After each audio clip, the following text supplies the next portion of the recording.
My name is Björn Jonsson. I'm a senior producer here at DICE. I'm also heading up the operations team who works on all the different post-launch content for our games. We are really excited about Battlefield 3 Premium.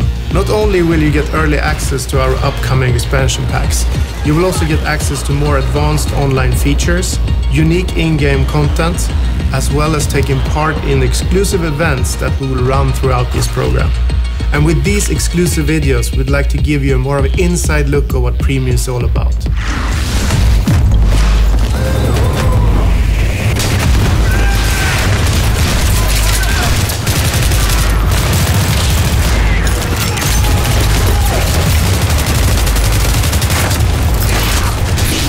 I'm Niklas Fegraeus. I'm the lead designer for the DICE operations team, and I'm currently in charge of designing the X-Packs for Battlefield 3. I started at DICE in 2004 as an animator doing weapon animations for BF2, and since then I've moved on to design. The idea behind Close Quarters is to capitalize on what the Battlefield universe is. In 1 second you can be like an infantryman running through a house, and in the next second you can be a pilot soaring through the skies in a jet fighter. So it has all these very exciting elements, and what we want to do with Close Quarters is to really capitalize on the infantry-focused, tight combat environment. Now with maps that really cater to it. In order to enhance that, we've also introduced what we call HD destruction, which basically means that you can use only your rifle. I mean, normally you would have to use like tank shells and bazookas in order to bring down, these big stone walls. But now it's like plaster, wooden panels, furniture. So you will be like a destruction machine, even only with your carbine or machine gun. It makes everything very vivid and very kind of in your face.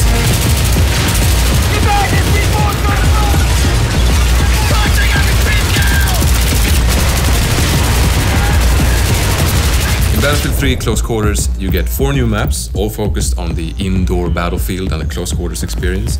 You also get 10 new assignments, which will allow you to unlock 10 new weapons. And finally, you get 2 new game modes, Conquest Domination and Gunmaster.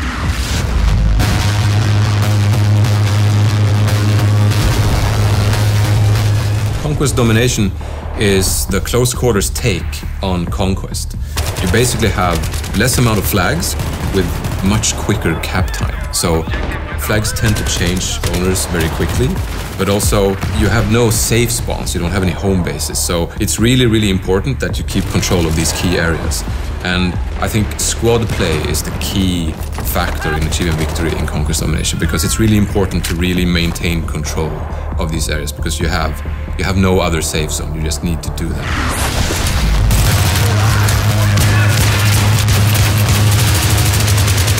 And then we have Gunmaster, which is a really action-packed jump in and play mode, which is actually a race, where you start out with a pistol. And then as you get kills with that pistol, you advance to the next tier of weapons.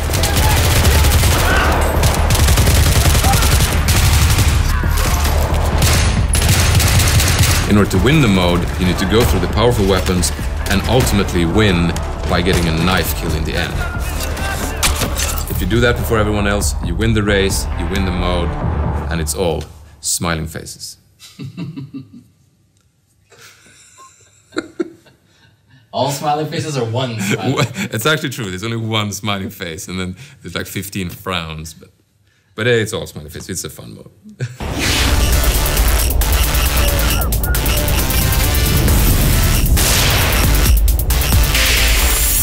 Zebra Tower is our smallest and most action-packed map. It's essentially a skybar on top of a skyscraper. It's based around the classic kind of horseshoe-shaped design that many Battlefield players know from Wake Island, but now in this condensed form, you can use that middle space to really flank the enemy, which is really exciting, especially since you have the 2-floor setup as well, so you can actually use the staircases to come up behind people who are guarding like the top floor. And we have some good sniping spots there. For example, you can have a good defensive position on top of the swimming pool area. That's a pro tip right there. It also has a lot of corridors and rooms with very thin walls. So what you can do is open up flanking routes by just actually shooting big holes in the walls. So you really need to find your spots if you're trying to play defensively. And if you're on the offense, you need to move very quickly because it's a small map, it's a lot of circulation, a lot of action, so movement is key.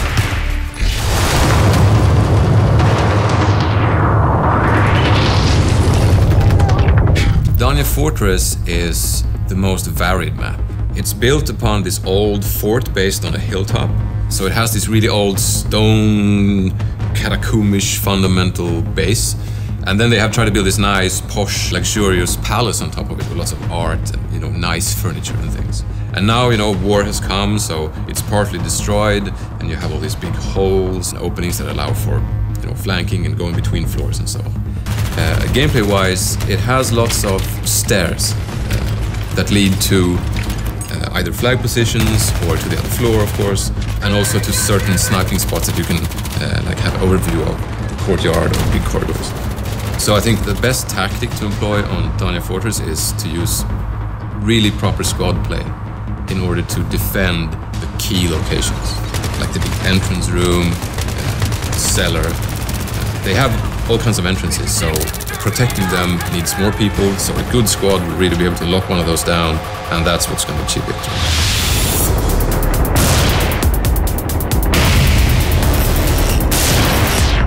Operation 9 to 5 is our biggest and most destructible map, I would say.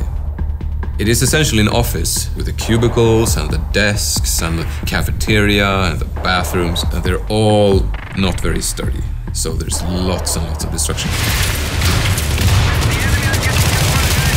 You will see someone on the other edge of the office, and he's partly covered by, the cubicles and the furniture, but you will just shoot through that and start putting, downrange fire on them. So it's still close quarters, but it features the longest ranges in the expansion pack, and it makes it really interesting. And I think on Operation 9 to 5 you see the most kind of varied weaponry being used. And also, it has a garage that goes kind of underneath the whole complex where, the former employees had all their cars.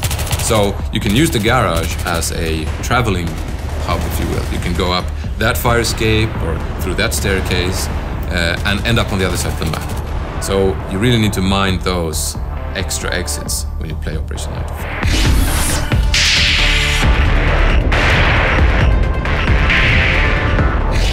Scrap Metal is the most vertical map. It is an old factory. Parts of it actually so old that it's not being used anymore. It has a kind of a two-fort design where you have one big area, which is actually like a worn-down part of the factory, and then you have the still kind of functional area on the other side. And the thing is, those two sides are connected only through pretty narrow passages. So keeping those under control is really, really key.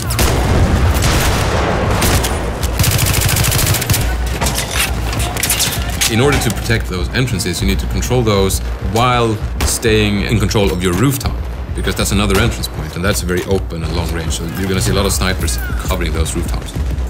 And also, since it's an old factory, it's made out of mostly concrete and metal, so you won't have the same abilities to, tear down walls and create flanking routes. So positioning, I think, is the absolute key to winning on Scrap Metal. It's very exciting when you have control of one side and you're trying to figure out how to assault the enemy on the other side. And I think that's a very exciting proposition that comes with Scrap Metal.